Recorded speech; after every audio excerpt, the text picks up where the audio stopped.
This video is brought to you by Captain Clark's Ottoman Empire. So, Kahn, you need some propane? Haven't they replaced you with a coin-operated machine yet?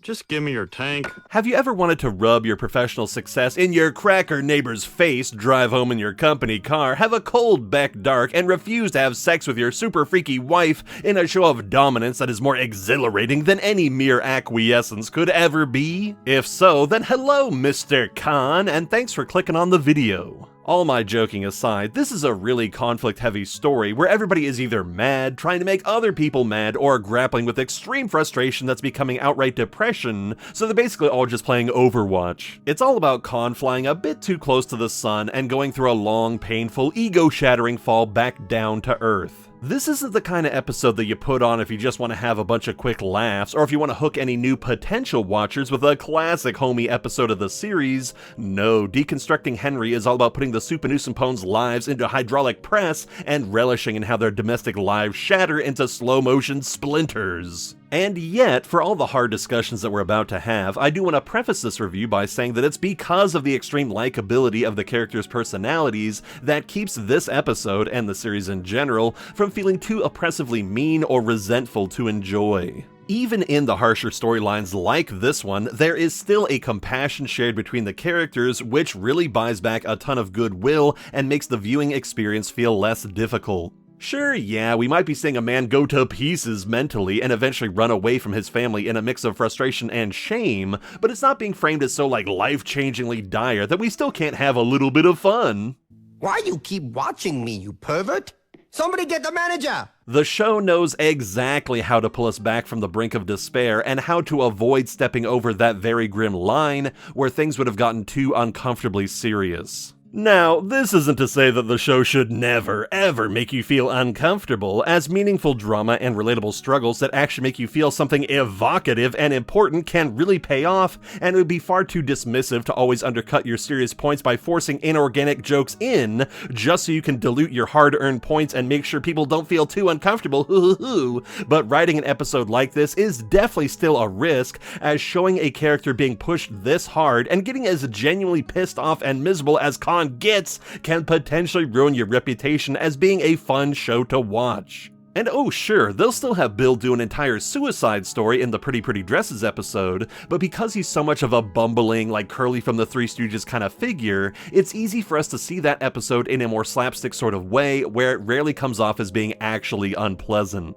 But here, with Kahn, because he's a more serious and realistic character, you're taking a far greater risk by putting him under pressure, as his bombastic and quick-to-shout persona suddenly feels very thin and more haunting to see degrade, and thus making it more disturbing to see him go through tough times, because he does slow down and exhibit more authentic, humanistic pain. So even though there was the chance of going too far, I still think it was wise to use Kahn as the vehicle for this sort of dicey plotline, since if they missed the mark and made his struggle feel too unpleasant, he is just a side character, one that they could easily tuck away for a little bit, just so they would have the time to course correct his usage on the show. If they had taken a bigger chance and gave like Dale an over-serious and bummer story to lead, you can't really put Dale to the side and let him cool off for a while if your efforts go overboard or in an ugly direction, as Dale needs to be front and center for a lot of storylines, being someone we want to depend on for fun and not feel like a miserable sinkhole, which would be quite the turnoff.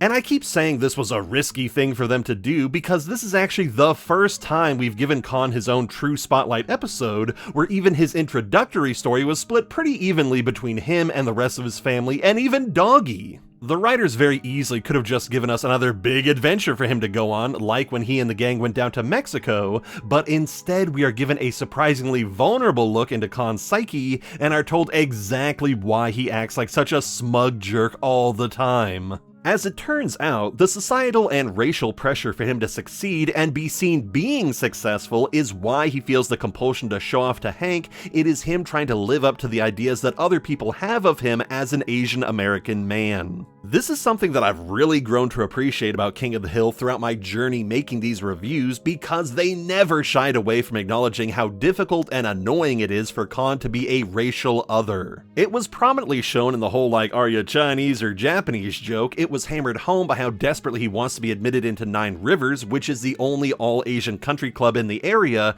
and the issue is again brought up here in a way that perfectly expresses how tiresome it is to be expected to perform to a certain level just because of your ethnicity. Hell, the show got even more blatant with this discussion when Kahn was trying to get Connie admitted into a super fancy school. Connie's a really smart Asian girl, but I've got a boatload of them, pardon the expression. She's not black, she's not Hispanic, or even white. I mean, good lord, give me a white kid from a public school with Connie's specs, and that kid could waltz in here. This is why even positive stereotypes can be harmful, because they create expectations that can cause mental strife to those who can't live up to them, as we see here with Kahn, where he gets fired and is therefore failing to live up to the stereotype of being a hyper-successful Asian businessman, or in Connie's case, she's someone who lived up to those expectations too well and was punished for being an unexciting admissions candidate. I can't fail. This is not supposed to happen to me. I'm Asian, for God's sake. More expected of me.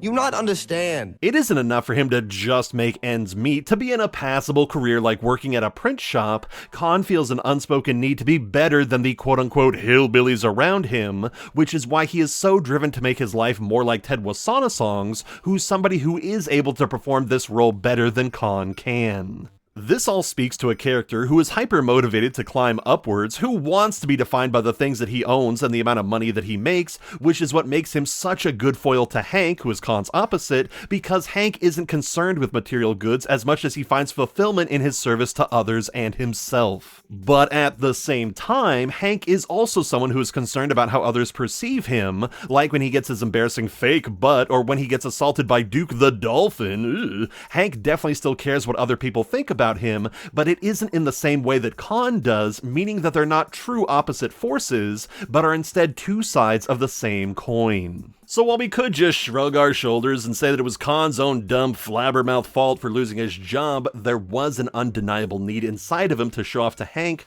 who represents the everyday white American man, who is somebody that Kahn is expected to perform a certain role towards. Now, admittedly, none of this is explicitly laid out in plain English, but it is clearly evident in how far Kahn goes to impress Hank. I mean, he rolls up in his big company car, he says that he goes to work while Hank is still sleeping and comes home when he's drinking, so what does that say about him? And he even calls Hank's precious propane dinosaur gas, whoa! We didn't see this level of antagonism from the man when Connie and Bobby went into the caves, or even when the guys all went down to that cramped Metod condo in Mexico. And yeah, the two men butted heads a little bit, but this episode really ramps up Kahn's bitterness and his willingness to wag his career in his neighbor's face, where he is absolutely desperate to get Hank to admit that Kahn's job is pretty cool. Look at this computer. Fastest processors in the world. You gotta do your own typing, huh?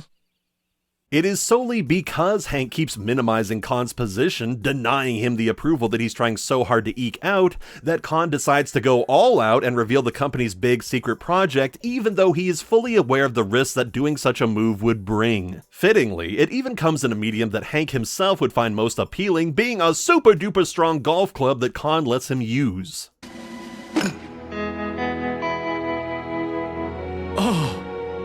Impressive? Yeah. You impressed with Kahn's great job. Sweet Jethro Pugh. Notice again that as soon as Hank slips and shows the slightest bit of awe, that's when the switch is flipped and Kahn says to get the hell off his company's property. He isn't really worried about the long-term harm that this could cause his career because he trusts that Hank will simply stew in envy and that he understands the importance of the secrecy of the club's composition to national security. It's actually really neat how the writers remembered Bill's job, which I believe was first mentioned in the tornado episode, and they realized how they could use his position within the army to then get Kahn in some serious trouble. And when you're a kid, it all just sort of goes over your head how serious the secret is. You're just sitting there going like, oh, a golf club, a special golf club, what's the big deal? But once you're an adult and you realize you understand how the details about a developing tank design would be a hugely important military factor, it does make sense why Kahn would be immediately fired for being such a flabbermouth. We're gonna use that stuff on our tanks. Private Taylor is gay. God damn it, Bill. Are you so desperate to seem interesting that you're just casually outing people on the daily? In the days of, like, don't ask, don't tell, too. Lordy lord, what a shitty-ass person you are. I'm gonna finger wag at you right now. You can't see it, but I'm doing it. Waggle. This is one of those really annoying situations where everybody is in the wrong at least a little bit, where Kahn shouldn't have taken Hank to the hangar, sure, but Hank also shouldn't have continued the line of gossip to Bill of all people, who even Peggy knows would immediately spill his guts. Everybody knows you can't tell Bill anything. You know who's responsible for gossip? Gossipers. You are nothing but a chatty Cathy, Hank. A giant 200-pound chatty Cathy. Honestly, good for her for calling Hank out. He really needed it. It's actually pretty rare that Peggy needs to rein her hubby in like this, unlike Marge Simpson, who often feels like her entire existence is to try to keep Homer in check. Hankleton, on the other hand, is usually so on the level or capable of recognizing when he's been contributing to a problem that Peggy doesn't really need to bring him back down to reality because he can do that himself, but this was a very unusual case where Hank was actually taking a bit of joy in the misfortune that he had caused somebody else.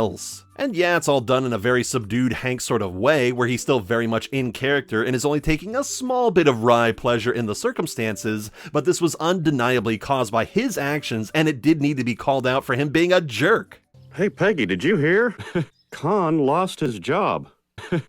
Boy, it's just awful. Well, systems is like that. It's a crazy business. Why'd you do it, Hank? Well, loser! You're teasing the gorilla in the monkey house. Some folks out there might be tempted to hand wash away Hank's responsibility here by saying that, well, Kahn shouldn't have revealed the secret in the first place, which is very true, but Kahn did say that someone would quote-unquote hunt them down if he spoke about what he's about to see, which is a pretty clear warning not to talk about the club. You don't talk about that fighting club, damn it! Sadly, not only does Kahn get fired from speaking French at work, oh putain, he is also barred from getting an unemployment check, all because of some teeny tiny little snag. Let's see here. Under reason for dismissal, they checked other and then wrote in treason. Where my check? And not to pick apart such a funny line, but all he really did was break a non-disclosure agreement to a fellow American. Treason is technically when you betray your country by doing something that benefits a hostile nation or doing something that would overthrow the processes of our government. It's not like Kahn attacked the Capitol in an attempt to disrupt the certification of a duly elected citizen to the office of president, although, even if he did, he'd likely receive a pardon, just like the 1,500 people who were convicted of that same crime were pardoned by President Fucklenuts in 2025. So remember, folks, whenever you see footage of January 6th, where a mob was breaking down windows and attacking Capitol Police, all of that was given a big fat thumbs up by our current administration. God, please take me back to the days when simply showing a goofball a golf club was a career-ruining scandal. What a nightmare we find ourselves in. I am a frog in a boiling pot of water, and I want to jump out now. Actually, it is very funny that while Kahn is being held back by the fictional crime of treason, we've got another fellow doing identity theft and getting the go-ahead to suckle on America's giant swangin' teat as much as he wants. Shackelford, Rusty. Here you go, Mr. Shackelford. Thank you. Interestingly, this is the first time we're seeing Dale using the Shackelford identity to gain some sort of benefit, as the only other time we've heard him mention it so far was back in the pornography episode, where he offered the name to Hank as a way of getting the guy out of the clutches of the Beast. I guess Dale finally realized that getting a couple $100 a month was worth the risk of getting slapped with 10 to 30 years in federal prison for defrauding the government. Go Dale! Wait a goddamn minute, I'm doing that thing that I hate the most, where reviewers start applying real-world logic and consequences to something that's just supposed to be a quick, funny joke, like, doesn't Dale know that he could go to jail for this? He's risking his family and his livelihood for such a dumb little thing. I'm so smart. That is such a miserable trap to fall into, so let's get the fuck out of here, and instead return to talking about how Kahn is unable to keep a job because working in retail with the public is one of our most accepted forms of torture. I can't help any of you stupid people. How does this machine work, Mr. Kahn? How do I print? How do I save? A Control S, you morons! It's always Control S! Look. Unless you've had a job like that, you will never know how badly you've wanted to tell someone that you'll three-hole punch their face, and it's actually pretty admirable that Kahn's boss was willing to give him 2 freebie insults before firing him, especially since one of them was a D-list celebrity like Chuck Mangione himself. Unfortunately, Kahn did not remember to hit Control S to put down a quick save before going on this rampage, meaning that he now has to suffer a low karma penalty for the rest of this playthrough. This causes him to have to sell his possessions, including that really adorable radio panda that Min had been showing off to Peggy earlier. No price is too high, just name it.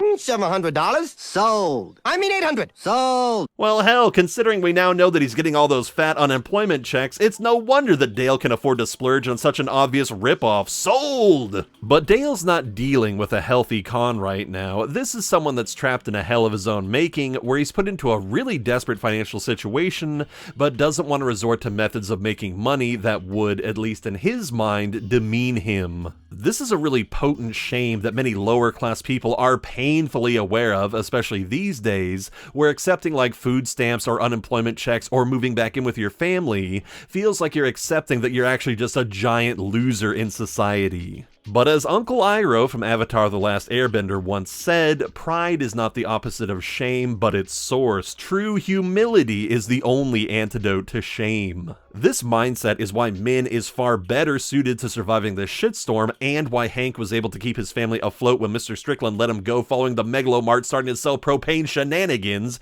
because as much as you can worry about what society is going to think about you, where you started doing something that others would look down upon, like doing Laotian lessons for a couple of Nagung buck gals, or peddling propane at Walmart, what other people think about you does not matter in the slightest. And I know that asking for help is painful. Hell, I myself made a shitty reference to Dale sucking on America's teat, which is a classic image that people use, a smug image that people use to degrade those on unemployment, but you gotta remember that even someone like Elon Musk got $38 billion in loans and government subsidies, so if even the richest guy in the world is taking money from the government, then why should anybody feel ashamed for getting a couple $100 a month for groceries? This is why Kahn's struggle here is so hellishly potent and relevant even all these years later, because so many of us can relate to losing our jobs and having to see our family put through these kind of hardships. Watching the Supanusenpone circle the drain is something that will feel frighteningly familiar to a lot of people out there,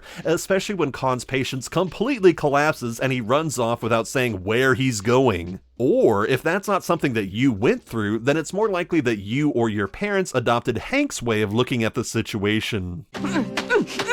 Why don't you go help her out, honey? Well, the neighborly thing to do is to keep our distance. That's pretty funny because it's something that people really genuinely do, but usually not where they would say their strategy out loud and so bluntly. Sometimes we need a good call out for what we're allowing to happen, which is why I'm so glad that Peggy decides that their whole family, the whole Hill family, is gonna step up and be there for Min and Connie since they've been left out to dry. And of course, it was very smart to complicate the situation even further by having Hank be a little too helpful, to the point where Peggy and Min get into this weird competition for his affection. It's like he's got two families. Two families. I think that's unfair when some of us don't even have the one. Polygamist. This is one of those plot lines that is tailor-made and perfect for the 20-minute sitcom format, where a little mini montage like this is used to the best possible effect, one that gets us some very funny jokes, yes, but it also lets us stew in our understanding of the situation. It is admittedly a bit of a holding pattern, and one that I likely wouldn't have written because my brain is so centered on moving things forward at all times that I am sometimes hesitant to embrace a story that is willing to slow down, but in this case it was done to absolute perfection. And that's why it's so important to keep your audience and the medium that you're working in mind, because your creative instincts don't always line up with what's best for the circumstances that you're writing in. Which is why I'm all the more impressed that the writers were bold enough to have Kahn get so vulnerable with Hank and outright state that it's expected of him to be this successful Asian man, which is something that we will later see pop up again when he gives up entirely on doing that and just becomes a hillbilly. I've come to realize that there's a lot of angst hanging around Kahn, stuff that we rarely get to see explored with the other characters, but it also isn't so prevalent in the Kahn-centric episodes that it then becomes something that dominates all of his appearances and becomes a central talking point at all times. It's just something that they really sort of layer in very subtly. Much of the time, he's just somebody that's a bit catty with Hank in a playful sort of way, but every now and again we get stuff like the banana storyline, where he's grappling with the harsh topic of losing touch with his cultural heritage and how he can successfully be like connected to that and not become like too Americanized, but also stay true to his own interests. You know, a lot of times I'll see people say that I'm like looking too deeply into King of the Hill or finding things that aren't there, but a lot of this Kahn stuff is barely even subtext. It's just plain text that I'm reading because it's like right in front of us. We flee horrible dictatorships, learn a new language, and then work hard and study hard. And our reward for doing everything right is to be told, go to hell. You work too hard. You study too hard. You don't have to engage with it, it doesn't have to be the focus of your discussion, but it is undeniably present, and being someone who's in the position where I somehow have to find at least 20 minutes worth of things to say about each of these episodes, it is a much appreciated and valuable thought-provoking character trait within Kahn. Although the same cannot be said for poor Min, who gets like a little bit of stuff here or there, but she is not nearly as interesting or nuanced as her diasporic hubby. She's sort of just more of a Kahn accessory than anything else, which is really sad to say, someone who usually just presents a united front with him when it comes to how to raise Connie, which itself is kind of sad because the precious few times that she does get the room to breathe, like in the IL-8A episode, Min can be shockingly insightful and wise, but I don't think they did enough with her throughout the original run of the show, which is a real bummer. I mean, she's the freaking daughter of a brutal general, for God's sakes, and has a legendary mean streak that gives even Peggy Hill herself a run for her money, but much of Min's usage is just put into like the default mode of being a strict mom to Connie, or, as we see in this episode, someone who has to depend on the kindness of others. There's also a notable sexualization factor going on with her, one that's a bit more overt and kinky than we usually get to see with other characters, like in this case where she does this sort of like weird baby talk thing to Hank as she's trying to convince him to do favors around the house, and I've always found that decision a little odd. Come, get your ladder. Come on, Hanky. You go on roof now. I really don't know what to make of that, so I'm just gonna not comment on it, I guess. It's just a thing that happened. Things are things that happened. There, you can put that gem on my headstone. Anyway, for as interesting as this whole Kahn struggle is, I've always been left feeling a little dissatisfied that he comes back to the neighborhood with this new better job magically under his belt. The last time that we saw him, the guy was soaking his shirt in a public bathroom, and after one little heart-to-heart with Hank, he just suddenly gets his act together. Ugh. That scene, by the way, is extremely good at accurately portraying what a skinny mid-40s guy looks like with his shirt off, where he's got some natural sag to his stomach and a very average-looking build that you rarely see on TV, where you're either like cartoonishly fat or extremely ripped. Kahn is neither, and I find it very interesting. But yeah, I think if we had just been given like a small, like 10-second scene where Kahn is like looking up at a big building with a job application in hand or flipping through like job ads in the paper, it would have felt like he was trying to take steps that are later paid off when he lands the big job at Wolfram and Hart. Oh my god! I don't know, man. Just for like how much of the episode we had to see him struggle, and given how serious the whole treason thing was, it does feel like a Deus Ex Machina for him to just show up with all of his problems just suddenly fixed. I think this is a case where they just simply ran out of time to bridge that gap, where the focus was more on cute little scenes with Bobby and Connie, like when Hank brings over some chicken and Bobby drops this immortal line. By the way, I accidentally picked up an extra bucket of chicken on the way home if you guys are interested. How do you know it's extra yet? That's actually a more clever joke than I initially thought, so bravo. But yeah, the writers just really wanted this to be more of a light-hearted family tragedy, where some of the ideas are allowed to get pretty ugly, like when Kahn smashes the $900 Panda radio, but they didn't want things to feel too heavy or unpleasant, so they balanced it out with a lot of lighter elements as well. And I think they did strike a pretty good balance, where it definitely doesn't feel like a slog to get through, but it was still bold enough to openly discuss why Kahn was on the self-destructive path and the complex reasons behind his mental collapse. It also firmly establishes the very cute wink-wink rivalry that exists between Hank and Kahn, where we now know that a lot of their bickering comes from a place of like being a friendly rivalry, where the power dynamics are more evened out and neither one feels like they're earnestly trying to one-up the other because like screw you. no, it all becomes far more nuanced and kind than before. And it is this willingness to engage in playful banter that is something that not even Hank really understood existed until this episode happened, where he was shocked to learn that Kahn considers him his best friend. You my best friend. You take care of them. I'm your best friend? No, I take it back. Nobody takes care of them.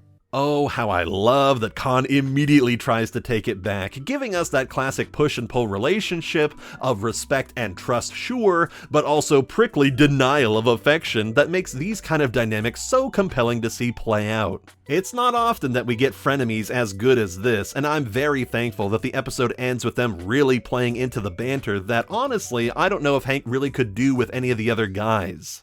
My trunk's so plush, it like movie star trunk. Well, you got me there, Kahn. My trunk is not like a movie star trunk. It's just a family man trunk.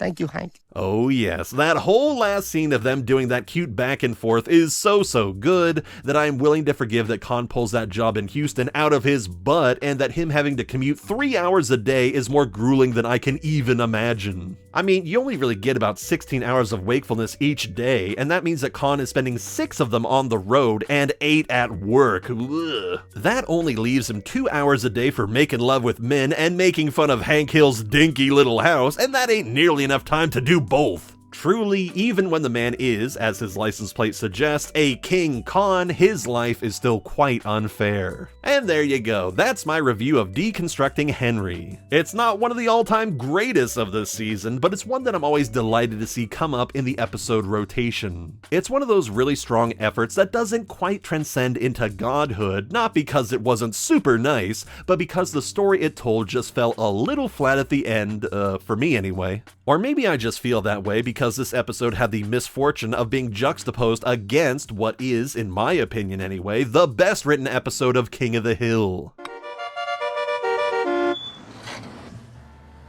Hey, good looking. Hey. Whew, man, that is going to be a tough one to talk about. It's like being asked to assess the design of the Sydney Opera House or review something like The Shining. What is there even to say about something so legendarily high quality? I guess I'll just have to dig deep and figure out how to write an overly long love letter, which, I totally haven't done before, embarrassingly. Anyway, until then, we can say that this episode of King of the Hill, titled Deconstructing Henry, has indeed been reviewed to death. A giant thank you goes out to Hazel, Andrew M, and Obsidian Moonfox for being my $20 Patreons, whose money allows me to come up with all the fun fake sponsors at the start of my videos, instead of me having to chase potentially scammy ones that would end up hacking my channel, which does happen to folks out there, sad as it is to say. Another big thank you also has to go out to Undermine Crimp, Dominic O, Marsha B, Reign Supreme, Valerie Vomit, and Mr. Siegel 16. And of course, I do appreciate my $5 patrons and YouTube channel members who got access to this video a week early. Thanks for watching, and I'll see you in the next review.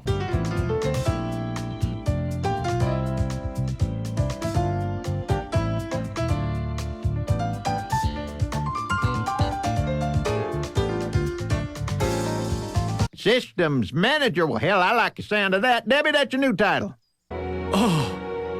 Impressive? Sweet Jethro Pugh.